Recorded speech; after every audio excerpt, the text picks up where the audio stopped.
તો જય દ્વારકાધીશ મિત્રો, હું છું કૃષ્ણા આહિર ને હું એક ફોરેક્સ ટ્રેડર છું. તો આ વિડીયોમાં આપણે ટ્રેડિંગને બિલકુલ ઝીરો પણ મને મોટો લાગે છે, -1થી શીખવાનું છે. જે લોકોને ટ્રેડિંગનો ટી પણ નથી આવડતો એ લોકો આખો વિડીયો જોઈ લેશે એટલે એમને ટ્રેડિંગનું સારું એવું નોલેજ મળી જશે.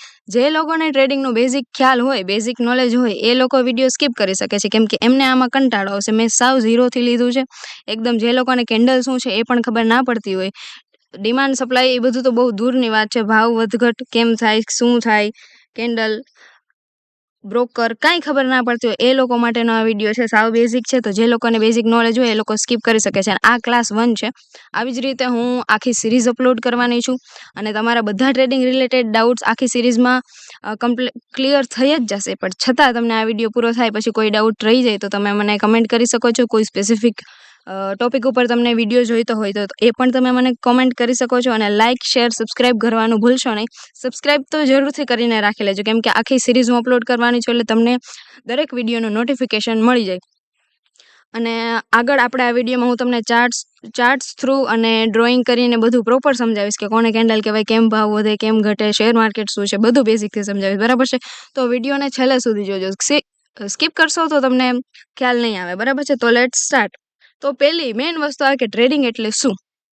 મેઇન મુદ્દો તો એ જ આવે કે ટ્રેડિંગ એટલે શું. Share market, stock market trading પછીની વાત છે. પહેલાં તો સામાન્ય રીતે ખાલી ટ્રેડિંગ શબ્દનો અર્થ શું થાય, તો ટ્રેડિંગનો અર્થ સામાન્ય જીવનમાં જો આપણે જોઈએ તો લે વેચ કરવી હોય ને એને ટ્રેડિંગ કહેવાય. આપણે કોઈ પણ વસ્તુ હોય એની લે વેચ કરતા હોય ને એને ટ્રેડિંગ કહેવાય. વેપારી હોય કોઈ પણ વસ્તુની લે વેચ કરે તો પણ એને ટ્રેડિંગ માનવામાં આવે. પણ આપણે શું કરવાનું છે, આપણે શેરની લે વેચ કરવાની છે. Stock market trading, forex trading, crypto trading, જેટલી બી ટાઈપની ટ્રેડિંગ હોય, સ્ટોક માર્કેટ ટ્રેડિંગની આપણે જો વાત કરીએ તો આપણે શેરની ત્યાં લેને વેચ કરવાની છે, એને ટ્રેડિંગ કહેવાય. બરાબર? તો પહેલાના જમાનામાં કેવું હતું, તમારે કોઈ કંપનીના શેર લેવા છે, માની લો કે રિલાયન્સ છે, એ પોતાના શેર બહાર પાડ્યા, 100 રૂપિયાનો એક શેર છે. તો પહેલાના જમાના પ્રમાણે તમારે એક સ્થળ હોય ફિક્સ કરેલું, માની લો કે BSE છે, બોમ્બે સ્ટોક એક્સચેન્જ, ત્યાં તમને શેર મળે. તમે જાઓ, તમારે 10 શેર લેવા છે. રિલાયન્સના શેર છે, 100 રૂપિયા ભાવ છે, 10 શેર તમારે લેવા છે. તમે અહીંયા જાઓ અને કહો કે મારે 10 શેર લેવાના છે. જે બધું પ્રોસેસ હોય એ કરીને તમને હાથમાં આપી દે physical share, 10 share certificate, share ખરીદીના પ્રમાણપત્ર તમને હાથમાં આપી દે. 10 શેર તમે લીધા છે, તમને 10 આપી દે. પછી જ્યારે શેરનો ભાવ વધી શકે, ઘટી પણ શકે. આપણે વધવાનું એક્ઝામ્પલ લઈએ. માની લો કે શેરનો ભાવ 100 હતો, ત્યાંથી 150 રૂપિયા થઈ ગયો, 150 રૂપિયા થઈ ગયો, વધ્યો ભાવ, 50 રૂપિયાથી ભાવ વધ્યો અને તમારે 5 શેર વેચી દેવા છે. બધા શેર વેચી શકો તમે, 1 વેચી શકો, 2 વેચી શકો અને તમારે બધા વેચી દેવા છે. માની લો કે તમારે 5 શેર વેચવા છે તો તમારે પાછું એ જગ્યાએ જવાનું, જે તમે શેર લીધા હોય એ શેર પાછા સર્ટિફિકેટ તમને એ લોકોને જમા કરી દેવાના અને એ લોકો તમને પૈસા આપી દે. તો આ રીતે તમે તમારો પ્રોફિટ કરી શકો ટ્રેડિંગમાં, શેર બજારમાં. આ રીતે તમારો પ્રોફિટ થાય. બરાબર? હવે એ જમાનો ગયો, હવે બધું ડિજિટલ છે, જમાનો એકદમ ડિજિટલ થઈ ગયો છે. તો હવે તમારે ટ્રેડિંગ કરવું હોય તો તમારે શું કરવું પડે, ક્યાં જવું પડે? હવે તમારે જો ટ્રેડિંગ કરવું હોય, સ્ટાર્ટ કરવું છે, તમારે શેર લેવા છે, વેચવા છે. ટ્રેડિંગમાં તમે શેર લઈને પણ પ્રોફિટ કરી શકો ને શેર વેચીને પણ પ્રોફિટ કરી શકો. એ કઈ રીતે? માની લો તમને લાગે છે કે માર્કેટ ઉપર જવાનું છે તો તમે શેર ખરીદો. જેમ માર્કેટ ઉપર જશે એમ તમને પ્રોફિટ થશે. તમને લાગે છે કે માર્કેટ ડાઉન જવાનું છે, નીચે જવાનું છે, તો તમે શેર વેચી શકો. ડાયરેક્ટ વેચવાની એપ્લિકેશન કરી શકો, વેચી શકો, ડાઉન સાઈડનું ટ્રેડ લઈ શકો. એટલે જેમ માર્કેટ નીચે જાય એમ તમારો પ્રોફિટ બનશે. તો તમે બંને વસ્તુ કરી શકો. પણ હવે તમારે જો ડિજિટલ ટ્રેડિંગ કરવું હોય, એ મેઇન વાત છે, તો તમારે કરવાનું શું, તો તમારે જોઈએ એક ફોન અને એમાં સારો બ્રોકર અને સારા બ્રોકરમાં તમારું ડીમેટ એકાઉન્ટ. હવે આ નવી માયા. બ્રોકર એટલે શું નથી ખબર, અમને ખબર જ નથી ભાઈ બ્રોકર એટલે શું. તો મેં તમને કીધું જેમ પહેલાના જમાનામાં એક સ્થળ હતું ફિક્સ, જ્યાં જઈને તમારે શેર ખરીદવાના, જ્યાં જઈને શેર વેચવાના. તો અત્યારે એવું કોઈ સ્થળ નથી. એક એપ, એક પ્લેટફોર્મ, એવું ડિજિટલ સ્થળ કે જ્યાંથી તમે શેર ખરીદી શકો અને શેર વેચી શકો, એને બ્રોકર કહેવાય. એ બ્રોકરમાં તમારે તમારું ડીમેટ એકાઉન્ટ ઓપન કરવાનું. એ એકાઉન્ટ ઓપન કરો એટલે તમને બધી કંપનીઓના નામ દેખાય અને એની સામે એનો ભાવ દેખાય. માની લો કે રિલાયન્સ છે, ટાટા સ્ટીલ છે, TCS છે, HDFC છે, બધી તમને બેંક્સ, કંપનીઓ, જે વસ્તુઓ છે, જે વસ્તુ લિસ્ટેડ છે એ તમને બધાના નામ દેખાય, સામે એના ભાવ દેખાય. તમે અહીંયાથી તમે જે ઈચ્છા થાય એ ખરીદી શકો. જેટલા શેર ઈચ્છા થાય એટલા ખરીદી શકો ભાવ પ્રમાણે, જેટલા શેર ઈચ્છા થાય એટલે વેચી શકો અને વચ્ચેથી તમે તમારું પ્રોફિટ કરી શકો. આટલી બેઝિક નોલેજ તમને મળી ગઈ. હાલો, તમને ખબર પડી ગઈ ટ્રેડિંગ શું છે, સ્ટોક માર્કેટ ટ્રેડિંગ શું છે, અને શેર ખરીદવાનો હોય, વેચવાનો હોય. તમને બ્રોકર પણ ખબર પડી ગઈ. એક બ્રોકરમાં જવાનું અને ત્યાંથી આપણે જે કંપની પસંદ હોય કે રિલાયન્સના શેર ખરીદવા છે તો રિલાયન્સના શેર આપણે ત્યાંથી બ્રોકરમાંથી ખરીદી શકીએ. પણ હવે મેઇન વાત એ કે આપણે કેમ ખબર પડે કે ભાવ વધઘટ થાય છે, એ આપણને કેમ ખબર પડે કે ભાવ વધે છે કે ઘટે છે? આપણે તો કાંઈ ટ્રેડિંગ આવડતું નથી, સાવ ઝીરોથી શીખવાનું છે. તો જો હું તમને એક બ્રોકર, અત્યારે તો આ ટ્રેડિંગ વ્યૂનો ચાર્ટ છે, પણ તમે જે બ્રોકરમાં તમારું ડીમેટ એકાઉન્ટ ઓપન કરશો એમાં તમને આ રીતની એક લિસ્ટ જોવા મળશે. છે લિસ્ટ, રિલાયન્સ, આર પાવર છે, બધી કંપની છે. આ રીતે તમને લિસ્ટ જોવા મળશે. પછી જો આ ફોરેક્સ છે, તમારે ફોરેક્સમાં ટ્રેડ કરવું હોય તો ફોરેક્સની પેર્સ જોવા મળે, ક્રિપ્ટોમાં જે વસ્તુ લિસ્ટેડ હોય એ બધું જોવા મળે. તો માની લો કે રિલાયન્સ છે. હવે તમને કેમ ખબર પડે? તમારે શેર ખરીદવા હાલો, અને તમને એટલી ખબર છે કે રિલાયન્સ એક સારી કંપની છે ને એના શેર ખરીદવા જોઈએ, એમાં ફાયદો થાય. ભાવ વધઘટ થવામાં તમારો પ્રોફિટ થાય ને, ભાવ વધે તો તમને પ્રોફિટ થાય, ભાવ ઘટે તો તમને પ્રોફિટ થાય. પણ તમને ખબર જ કેમ પડે કે ભાવ વધઘટ થઈ રહી છે? તો તમે જેવું એ કંપનીમાં જાઓ એટલે તમને એક ચાર્ટનું ઓપ્શન આવે, આ રીતે એ કંપનીનો ચાર્ટ તમારી સામે ઓપન થાય. આ કંપનીનો ચાર્ટ છે. હવે આપણે આમાં કંઈ જ ટપો નથી પડતો, આપણે બસ લીલો ને લાલ કલર દેખાય છે, એ સિવાયનું આપણે કંઈ ખ્યાલ નથી, કાંઈ જ ખબર આપણે નથી પડતી આમાં શું છે. બસ આ કંઈક ઉપર નીચે લીલી ને લાલ કલર આપણે દેખાય છે, બરાબર છે? તો જે આ તમને ગ્રીન ને રેડ વસ્તુ દેખાય છે ને એ હું તમને સમજાવું. આને કેન્ડલ કહેવાય. આ જે રેડ છે એને કેન્ડલ કહેવાય, ગ્રીન છે કેન્ડલ કહેવાય. આપણે અત્યાર સુધી ખાલી કલરની ખબર પડે, આ ગ્રીન કેન્ડલ છે, આ રેડ કેન્ડલ છે. તો સાવ બેઝિક વસ્તુ આ બને, આ વસ્તુને કેન્ડલ કહેવાય. હવે હું તમને છે ને એક પ્રિન્ટિંગ પેજ ઉપર લઈ જાઉં, તો એ વસ્તુ કેન્ડલ થઈ. હવે એ ઉપરથી આપણે ખબર પડે કે ભાવ વધઘટ કેમ થાય. તો ગ્રીન કલરની કેન્ડલ થાય એટલે ભાવ વધે, રેડ કલરની કેન્ડલ થાય એટલે ભાવ ઘટે, એ ખબર પડી ગઈ. હાલો આપણે એ સમજાઈ ગયું કે લીલી કેન્ડલ હોય ને એટલે ભાવ વધ્યો હોય, લાલ કેન્ડલ હોય ને એટલે ભાવ વધ્યો. પણ વધઘટ થાય છે શું કામ, એ આપણે ખ્યાલ હોવો જોઈએ ને. શું કામ ભાવ વધઘટ થાય? એમને એમ શું કામ નથી રહેતું? એમને રહેવું જોઈએ ને, કંઈક કારણ હોય ને ભાવ વધઘટ થવાનું. તો તમે બેઝિક સામાન્ય લાઈફમાં જો કોઈ, અને તમે આ વસ્તુ સર્ચ કરશો ને ગૂગલમાં કે ChatGPTમાં કે ગમે એ બ્રાઉઝરમાં સર્ચ કરશો કે ભાવ, શેરના ભાવ કે સ્ટોકના ભાવ અપ ડાઉન થવાનું કારણ શું, તો તમને અહીંયા બે શબ્દો જોવા મળશે, ડિમાન્ડ ને સપ્લાય. એવું કહેશે કે ડિમાન્ડ ને સપ્લાયના કારણે સ્ટોક છે, જે શેર છે એના ભાવ વધઘટ થાય છે. હવે આ એ નવીમાં આયા ડિમાન્ડ સપ્લાય વળી શું છે? તો ડિમાન્ડ ને સપ્લાય આપણે સામાન્ય જીવનમાં જો જોઈએ તો કોઈ પણ વસ્તુનો ભાવ કેમ વધે? માની લો કે એક પ્લોટ છે અને એને ખરીદવા વાળા 10 લોકો છે, ડિમાન્ડમાં છે, ડિમાન્ડ વધારે છે, એનો ભાવ વધવાનો છે કે નથી વધવાનો? તો કોઈ પણ વસ્તુની જ્યારે ડિમાન્ડ વધે ત્યારે એનો ભાવ વધે. ડિમાન્ડ એટલે શું? ખરીદવા વાળા લોકો વધારે છે, વેચવા વાળા ઓછા છે, એટલે ડિમાન્ડ વધી એટલે ભાવ વધ્યો. એટલે ગ્રીન કેન્ડલ થતી હોય ત્યારે તમારે સમજવાનું કે આ વસ્તુની ડિમાન્ડ વધી. જે શેર હોય, માની લો રિલાયન્સના શેરનું આપણે એક્ઝામ્પલ લઈએ છીએ, ગ્રીન કેન્ડલ થાય એટલે સમજવાનું કે અહીંયા ડિમાન્ડ વધારે છે, શેરનો ભાવ વધે છે, અહીંયા ખરીદવા વાળા લોકો વધુ છે. એ જ રીતે સપ્લાય એટલે કે કોઈ વસ્તુ હાવ આમ રખડી પડે એ રીતે આપણે મળતી હોય, આપણે કઈ ના હળડ થાય એ રીતે હળડ થતી હોય વસ્તુ, કે તમારે જે વસ્તુ જેટલા પ્રમાણમાં જોતી હોય એનાથી વધારે પ્રમાણમાં આપણે મળી રહે છે. એ લોકોની સપ્લાય વધુ છે, ખરીદવા વાળા લોકો ઓછા છે અને વેચવા વાળા વધી જાય. માની લો એટલે કે સપ્લાય વધી ગયો, સપ્લાય વધી જાય ત્યારે ભાવ ડાઉન આવે. કોઈ પણ વસ્તુનું તમે સામાન્ય જીવનમાં જો તો તમને જોતી હોય એથી વધુ પ્રમાણમાં મળતી હોય એટલે એ વસ્તુનો ભાવ ઘટી જવાનો છે. આ સામાન્ય જીવનની વાત કરું છું. તો એ જ રીતે ટ્રેડિંગમાં હોય, એ જ રીતે શેર બજારમાં હોય. કોઈ પણ વસ્તુની ડિમાન્ડ ઘટી જાય અને સપ્લાય વધે, સપ્લાયમાં ફરક ના પડે, સપ્લાય વધે જ રહે, એમ ડિમાન્ડમાં ફરક ના પડે, સપ્લાય વધતો જાય. તો જેમ ડિમાન્ડ વધે, ગ્રીન કેન્ડલ થાય, ભાવ વધે, ખરીદવા વાળા વધુ છે, અને રેડ કેન્ડલ થઈ એટલે કે ભાવ ઘટે છે, વેચવા વાળા વધુ છે અને સપ્લાય વધી ગયો છે, બરાબર. તો ગ્રીન કેન્ડલ થાય એટલે તમારે સમજવાનું કે અહીંયા ખરીદવા વાળા લોકો બહુ છે. લાલ કેન્ડલ થાય, રેડ કેન્ડલ થાય એટલે તમારે સમજવાનું કે અહીંયા વેચવા વાળા લોકો વધુ છે, બરાબર. આ બેઝિક વસ્તુ છે કેન્ડલ માટે. હવે આગળ આપણે અત્યાર સુધીમાં શું સમજી લીધું? આપણે ટ્રેડિંગ એટલે શું એ સમજાઈ ગયું, બ્રોકર સમજી લીધું, ભાવ વધઘટ કેમ થાય એ સમજી લીધું, ખરીદવા વાળા વેચવા વાળા શું ઇમ્પેક્ટ પડે માર્કેટ ઉપર, એ બધી જ વસ્તુ આપણે સમજી લીધી. હવે આપણે નેક્સ્ટ વસ્તુ શું સમજવાની છે?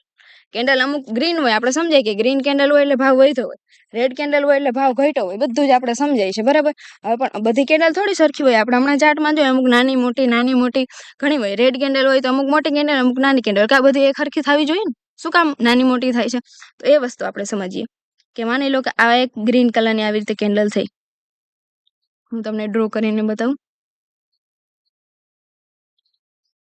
આ જે લીટો મેં દોર્યો છે એને કેન્ડલની વીક કહેવાય, બરાબર. એ વીક કહેવાય. ઓલી કેન્ડલની જે હમણાં કલર પૂરું, જે કલર વાળો પાર્ટ છે ને એને કેન્ડલની બોડી કહેવાય, અને આ જે પાર્ટ દેખાય છે તમને, આ લીટો નીચે ઉપર બે જગ્યાએ, એને વીક કહેવાય. હવે વીક શું કામ બને? આખી કેન્ડલ સીધી થવી જોઈએ એ પણ આપણે આગળ બધી જ્યાં જે વસ્તુની જરૂર પડશે હું સમજાવતી જઈશ, બરાબર છે? આ ગ્રીન કેન્ડલ થઈ. હવે આપણે શું સમજ્યા અત્યાર સુધીમાં કે અહીંયા ભાવ હતો અને અહીંથી માર્કેટ ઉપર ગયું, ભાવ વધ્યો એટલે કે ખરીદવાવાળા લોકો ઝાઝા છે અને શેરનો ભાવ વધે છે. આ વસ્તુ આપણે આ કેન્ડલ જોઈને આપણે માત્ર એટલું સમજી શકીએ, બીજું તો આપણે કાંઈ નોલેજ છે જ નહીં. ગ્રીન કેન્ડલ આપણે હમણાં સમજીએ એટલે ખબર પડે. અમુક કેન્ડલ જો આવડી થતી હોય, હું તમને ડ્રો કરીને બતાવું. એક જ મિનિટ.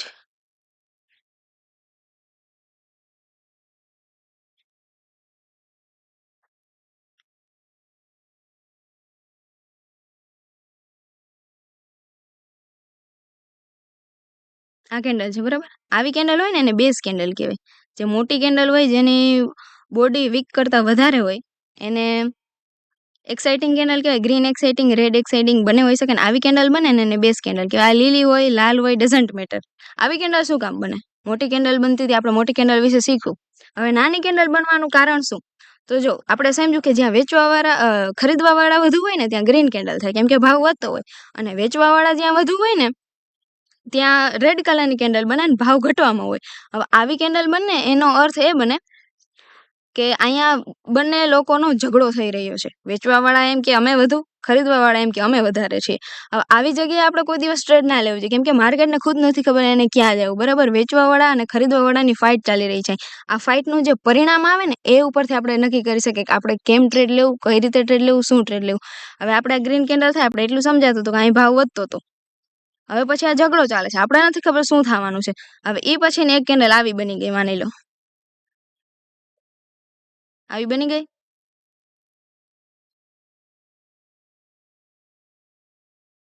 એને વીક પણ બનાવી દઈએ.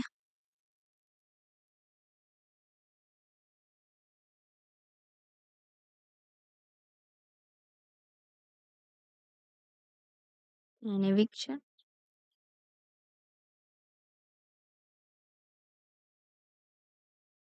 આ રેડ કેન્ડલ બની ગઈ. હવે આપણે ખબર પડી કે આ લોકોની ફાઇટ થતી હતી ને એનું પરિણામ શું આવ્યું કે વેચવાવાળા લોકો વધુ છે. હવે વેચવાવાળા વધુ એટલે શું કે ભાવ ઘટવાનો છે. મેં તમને પહેલા જ સમજાવ્યું, ખરીદવાવાળા વધુ એટલે ડિમાન્ડ વધી ગઈ, ભાવ વધવાનો છે.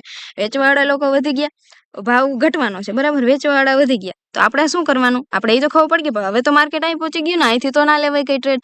આપણે એ સમજાઈ ગયું એટલું જોઈને કે હવે આપણે વેચવાનું ટ્રેડ ડાઉન સાઈડમાં આપણે પૈસા લગાડવાના છે, બરાબર? કેમ કે અહીં ફાઇટ થઈ અને જો સેલર લોકો વધી ગયા, ખરીદવાવાળા એટલે બાયર, વેચવાવાળા એટલે સેલર, બરાબર છે? તો હું સેલર ને બાયર શબ્દનો ઉપયોગ કરીશ એટલે મને બોલવામાં વધુ અનુકૂળતા આવે, નહીંતર અમુક ટાઈમે મિસઅન્ડરસ્ટેન્ડિંગ થઈ શકે છે વેચવાવાળા અને ખરીદવાવાળામાં. એટલે જે લોકો લેવાવાળા હોય, ખરીદવાવાળા, એ લોકોને બાયર કહેવાય, જે લોકો વેચવાવાળા એ લોકોને સેલર કહેવાય. તો અહીંયા સેલર વધી ગયા છે, અહીંયા માર્કેટમાં સેલિંગ પ્રેશર છે એટલે માર્કેટ ડાઉન જવાના ચાન્સ છે. તો આપણે ક્યાંથી લેવાનું ટ્રેડ? હું તમને ઝોન કહું તો આ જે ઝોન છે, આ કેન્ડલ જે બેઝ કેન્ડલ બની ને એ આખી કેન્ડલનો એરિયા આપણે કવર કરી લેવાનો. એક જ મિનિટ હું તમને ડ્રો કરીને બતાવું.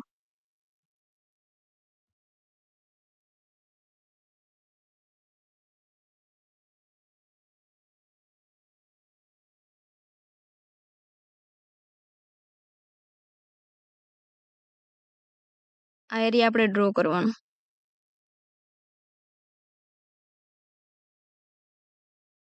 આખું આ કેન્ડલને આપણે લઈ લેવાની જ્યાંથી સ્ટાર્ટ થયું અહીંયાથી. આ ગ્રીન કેન્ડલ જે મેં રેડ કેન્ડલ મેં બનાવી હું થોડી વ્યવસ્થિત બનાવું, આ રીતે ના હોય, મેં તમને સમજાવવા માટે બનાવી હતી.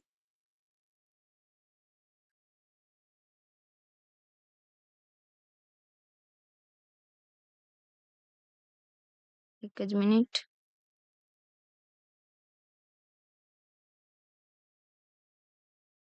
ફરીથી હું તમને ડ્રો કરી દઉં, બરાબર? અહીંયા ભાવ હોય તો પછી અહીંયાથી અહીંથી હોય.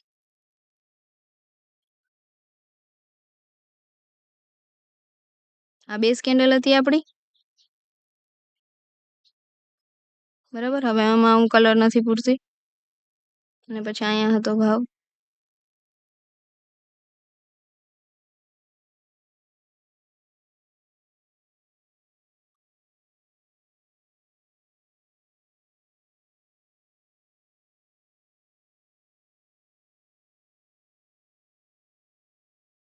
આ રીતની કેન્ડલ આપણે કંઈક રેડ થઈ હતી, બરાબર?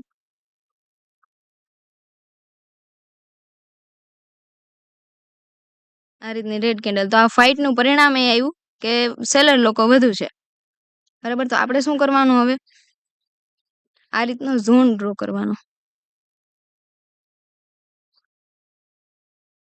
ડ્રો કરી લીધો આપણે. આ એરિયા એવો છે કે અહીંયાથી પાછું સેલિંગ આવશે, અહીંથી પાછો ભાવ ડાઉન જશે, બરાબર. એ ફિક્સ છે. માર્કેટનો ટ્રેડિંગના રૂલ છે, ટેકનિકલ એનાલિસિસ છે કે આવી રીતે જે પરિણામ આવ્યું હોય, સેલિંગનું પ્રેશર વધુ છે, તો અહીંયા જ્યારે પાછું માર્કેટ આવશે ત્યારે અહીંથી પાછું સેલિંગ આવશે, આપણે અહીંથી પાછું સેલનું ટ્રેડ લઈ શકીએ છીએ. પણ શું એવું દર વખતે થશે? આ મેઇન સવાલ છે ને. દર વખતે થયું આપણે કોઈક એવું કહી દઈએ કે આમ થવાનું છે, તો આપણે ના બધા એવી જ રીતે ટ્રેડ લઈ લઈએ, આવી રીતે રાખી દઈએ, આપણે આવી રીતે ફિક્સ કરી લઈએ, ઝોન ફિક્સ કરી લઈએ, પછી આપણે રાહ જોઈએ કે માર્કેટ ત્યાં પાછું આવશે, અહીંયાથી સેલ કરી દેવાનું છે. શું આવું દર વખતે થશે? તો એ હું તમને સમજાવું દર વખતે થશે કે નહીં થશે. એના હું તમને કેસ કહું બધા, કે કેટલા કેસ બને તો તમારે 100% સમજવાનું કે આવું થશે, કેટલાક કેસમાં 50% ચાન્સ હોય ને. આપણે એવી રીતે એનાલિસિસ કઈ રીતે કરી શકીએ કે આપણું જે ધારેલું હોય એ લગભગ ટાઈમ સાચું જ પડે, 90% આપણે ખોટા ના પડીએ એમ. એવું માર્કિંગ આપણે, એવો ઝોન માર્કિંગ આપણે કઈ રીતે કરી શકીએ? તો જો હું તમને કહું, આ બેઝ કેન્ડલ બની, અહીં ઝઘડો ચાલી રહ્યો છે સેલરનો અને બાયરનો, બરાબર. અને પછી એનું પરિણામ કંઈક આવું આવ્યું.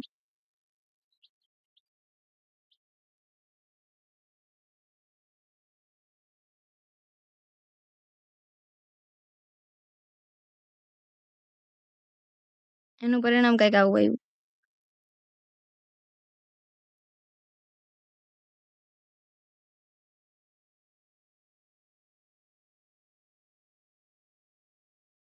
બરાબર. બાયર લોકો વધારે પાવરફુલ છે. ડ્રોઈંગ પર ના જતા હું જસ્ટ તમને સમજાવવા માટે દોરું છું.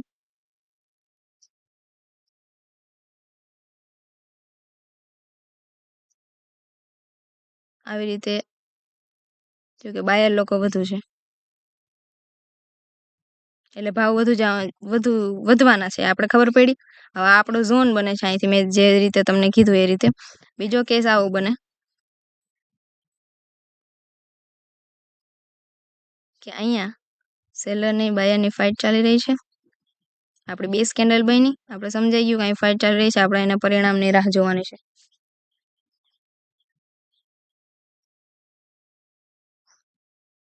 હવે એનું પરિણામ કંઈક આવું આવ્યું.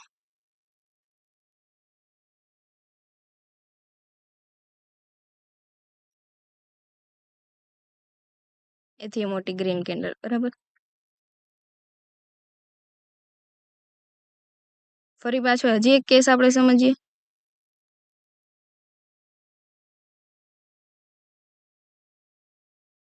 એક અહીં બેઝ કેન્ડલ છે, સેલરની બાયરની ફાઇટ ચાલી રહી છે.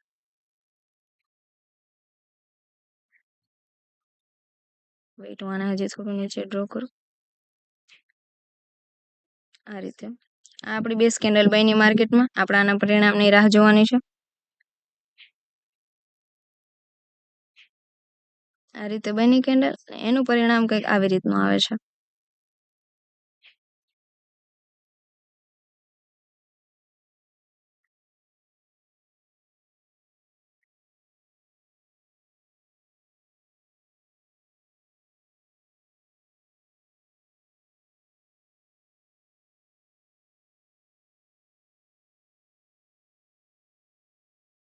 બે કેન્ડલ, એમ બે ગ્રીન કેન્ડલ બની, એટલો પાવરફુલ ઝોન છે.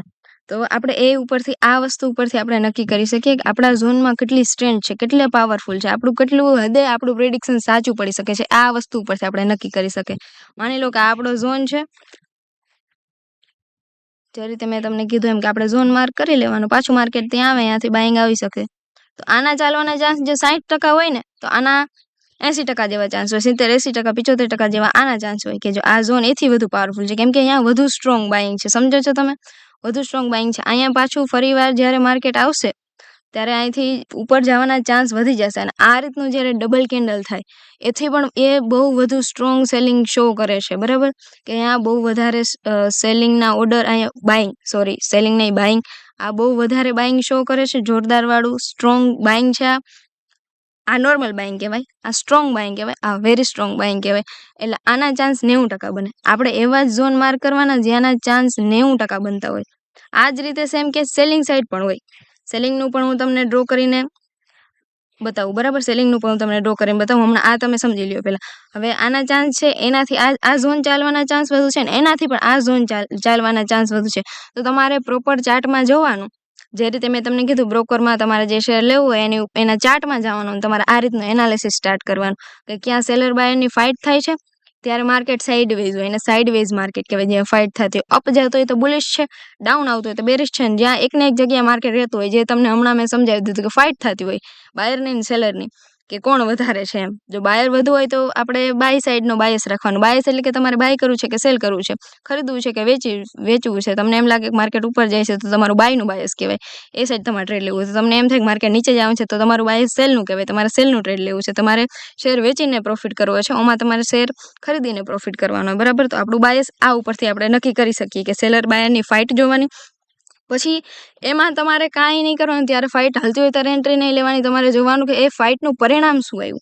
તો પરિણામ આપણે ત્રણેય કેસમાં એ છે કે અપ જઈ રહ્યું છે માર્કેટ, તો આપણું બાયસ આપણે બનાવી લીધું કે આપણે અપસાઇડમાં જ પૈસા લગાડવાના છે. પણ ક્યાંથી લગાડવાના? તો એ માટેનો એક ઝોન હોય, એ ઝોન તમારે માર્ક કરવાનું. પાછું જ્યારે માર્કેટ ત્યાં આવે ત્યાં લગાડવાનું. આવું દર વખતે તો ના થાય, તો એ ક્યારે વધુ ચાન્સ બને એ મેં તમને કીધું.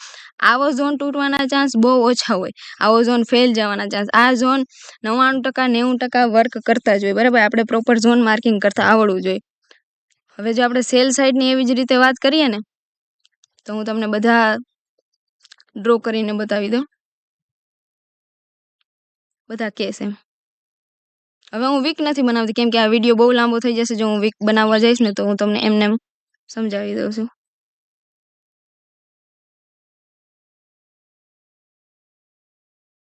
ફાઇટ હાલતી હતી એનું પરિણામ કંઈક આવું આવ્યું.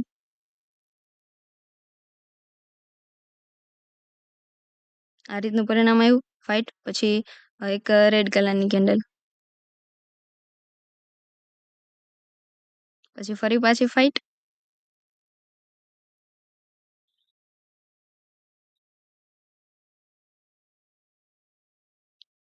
બીજી રેડ કલરની કંઈક આ ટાઈપની કેન્ડલ,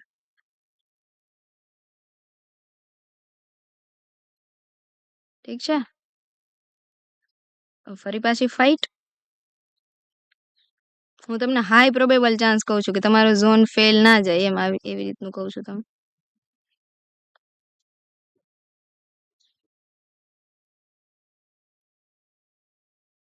કંઈક આ રીતનો માર્કેટનો નજારો હોય, બરાબર. હવે તમને ફાઇટ પછીનું પરિણામ ખબર પડી ગઈ. આ ફાઇટ વાળી કેન્ડલ છે, એનો કલર કોઈ પણ હોય, ડઝન્ટ મેટર, બરાબર. એનો કલર કોઈ પણ હોય. તો હવે આમાંથી આપણે શું સમજવાનું કે સેલર ને બાયરની ફાઇટ ચાલતી હતી, એમાં સેલર લોકો વધારે છે, સેલર લોકો હાવી થઈ ગયા છે બાયર્સ ઉપર, માર્કેટને ડાઉન લઈ જશે એ લોકો. આપણે ડાઉન સાઈડનું ટ્રેડ લેવાનું, પણ ક્યારે લેવાનું? તો આપણો આ ઝોન છે એમાં તો વીક બનાવવી જ પડશે. વેઇટ, હું પેલા છે ને વીક જ બનાવી લઉં. આ વીક છે, બેઝ કેન્ડલ ને વિક્સ,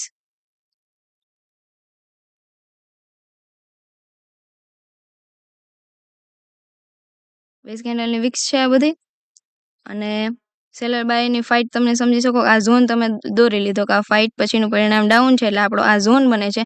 આ ઝોન ઉપર જ્યારે પણ પાછું માર્કેટ અહીંયા આવશે એટલે આપણે અહીંથી આ સાઈડ ડાઉન સાઈડનું ટ્રેડ લઈ લેશું ને આપણે આપણો પ્રોફિટ કરી લેશું, બરાબર.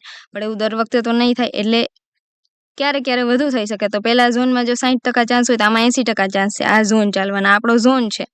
ફરીથી માર્કેટ જ્યારે અહીંયા આવશે ત્યારે આપણે અહીંથી સેલનું ટ્રેડ લેવાનું થાય, ડાઉન સાઈડમાં પૈસા લગાડવાના થાય ને આપણો પ્રોફિટ પાકો છે. પાકો મતલબ 80% ચાન્સ છે. આ ઝોન ચાલવાના ચાન્સ 90% જેવા થાય, કેમ કે અહીંયા બહુ સ્ટ્રોંગ સેલિંગ છે. આ મેં તમને કીધું આ નોર્મલ સેલિંગ છે, આ થોડું સ્ટ્રોંગ સેલિંગ છે, અને આ વેરી સ્ટ્રોંગ જોરદાર વાળું સેલિંગ કહેવાય. એમ આ ઝોન ચાલી જ જાય, આ તૂટવાના ચાન્સ બહુ ઓછા હોય. બાકી તો આપણે માર્કેટમાં કોઈને લેવેચ કરવાથી રોકી ના શકીએ, બરાબર. જે લોકો ફિક્સ જ કરીને બેઠા છે, 1 કરોડ રૂપિયા છે મારી પાસે, મારા જ સેલ જ કર્યું છે, માર્કેટ ગમે એમનું જતું હોય તો આપણે એને રોકી તો નથી શકવાના. એટલે એ વસ્તુ 10% તો પછી માર્કેટ ઉપર જ ડિપેન્ડ છે કે કેવી પરિસ્થિતિ આવીને ઊભી રહી જાય. પણ માર્કેટમાં બે વસ્તુ હોય કે એક આપણે ઇમોશનથી આપણે લાગતું હોય કે નહીં આમ થશે, આમ આપણે લાગે છે, અને બીજું હોય ટેકનિકલ એનાલિસિસ, જે ચાર્ટ આપણે કહેતો હોય. તો આપણે હંમેશા ફોકસ ચાર્ટ ઉપર રાખવાનું કે ચાર્ટ શું કહે છે. આપણે લાગે છે એ વસ્તુને સાઈડમાં મૂકી દો તો તમે બહુ જલ્દી પ્રોફિટેબલ થઈ જશો. ચાર્ટ આપણે સીધું આવી રીતનું હોય ને એટલે શો કરતું જ હોય કે માર્કેટ અહીંથી ડાઉન જવાનું છે, ને આપણે લાગે શું ખબર કે માર્કેટ એટલું તો ડાઉન ગયું છે, હવે કેટલું ડાઉન જાય, હવે તો અપ આવે ને, આપણે અહીંથી બાયનું ટ્રેડ લઈ લે. આવું બિલકુલ ના કરવું. ઝોન પ્રોપર ઝોન સુધી માર્કેટને આવવા દેવાનું, વેઇટ કરવાનો માર્કેટનો આપણા ઝોન સુધી માર્કેટ ક્યારે આવે, બરાબર. જો તો તમને એ વસ્તુ હું છે ને ચાર્ટ ઉપર બતાવું એટલે તમને વધુ ખ્યાલ આવે. ચાર્ટમાં તમને અત્યાર સુધી જ્યારે આપણે વિડીયો શરૂ કર્યો ત્યારે શું ખબર પડતી હતી? ગ્રીન કલર, લીલો કલર અને લાલ કલર. તે પછી આપણે ખબર પડી કેન્ડલ કહેવાય, અને બરાબર પછી ખબર પડી કે આને બ્રોકર કહેવાય, અને બ્રોકરમાં આને ચાર્ટ કહેવાય. ચાર્ટમાં આપણે શીખું કે બેઝ કેન્ડલ કોને કહેવાય અને એક્સાઇટિંગ કેન્ડલ કે જે વધારે મોટી હોય, જેની વીક મેં કીધું બોડીથી ઓછી હોય, એને એક્સાઇટિંગ કેન્ડલ કહેવાય ને. એ હું તમને આગળ હજી બહુ ડિટેલમાં સમજાવીશ. પણ જોઉં તમે જે તમને મેં સેલર બાયરની ફાઇટ વાળું કીધું ને એ હું તમને અહીંયા બતાવું. જો આ ફાઇટ ચાલતી, આ બધી બેઝ કેન્ડલ જ કહેવાય. આપણે આખો ઝોન માર્ક કરી શકીએ અને આખો આપણે ઝોન જ કહી શકીએ. પણ અત્યારે આપણે શીખું ને એ પ્રમાણે એક નાની કેન્ડલ છે, આમાં આપણે ફાઇટ સમજીશું. આ ફાઇટ છે અને આપણે એમ સમજવાનું કે આ સેલર નહીં બાયરની ફાઇટ થઈ છે. હવે એનું પરિણામ શું આવ્યું? ડાઉન, ધડામ દઈને માર્કેટ નીચે. શું સમજ્યા આપણે? કે સેલર વધારે છે, માર્કેટને ડાઉન લઈ જાય છે. તો આપણે શું કરવાનું? અને આ ઝોન જો મેં તમને કીધું એમ કેટલી કેન્ડલ છે, બહુ સ્ટ્રોંગ થયો ને. તો આ ઝોન આપણે માર્ક કરીને રાખી લીધો. પાછું જ્યારે પણ માર્કેટ નહીં આવે, હમણાંની જ રિલાયન્સની રિસેન્ટ જ વાત છે, જો તમે આ ઝોન માર્ક કરીને રાખ્યો ને તો તમે આ સેલ કરીને પ્રોફિટ તમારો ઘણો બુક કરી લીધો હોય.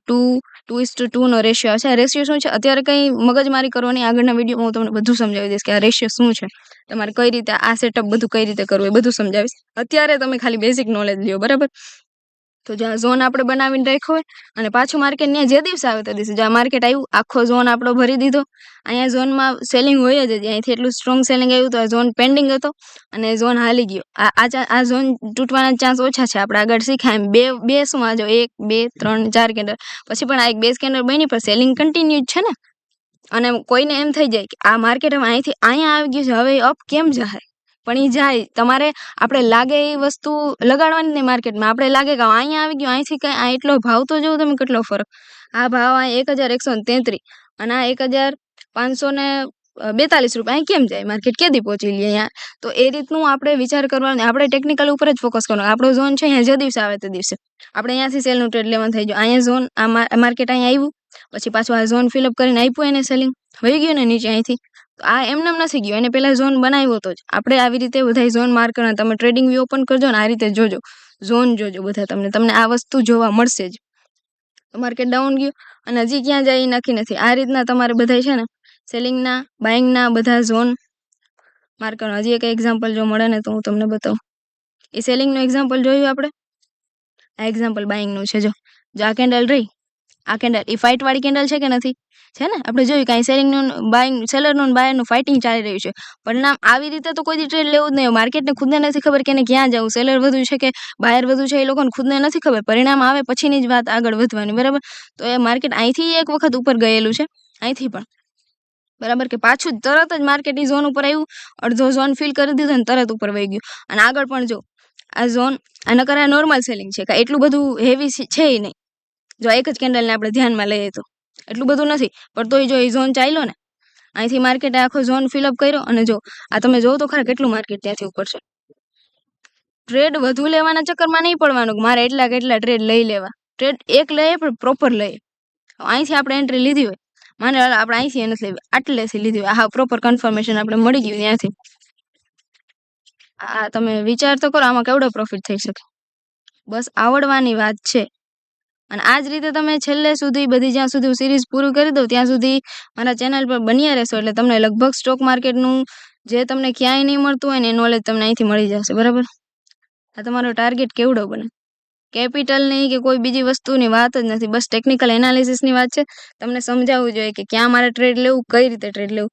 તો બસ આજ માટે એટલું જ રાખીએ, કેમ કે વિડીયો વધુ લાંબો થઈ જશે. તો સબસ્ક્રાઇબ કરવાનું ભૂલશો નહીં અને સારી એવી કમેન્ટ પણ કરી દેજો અને વિડીયો બને એટલો વધુ શેર કરજો. તો થેન્ક યુ સો મચ બધાને.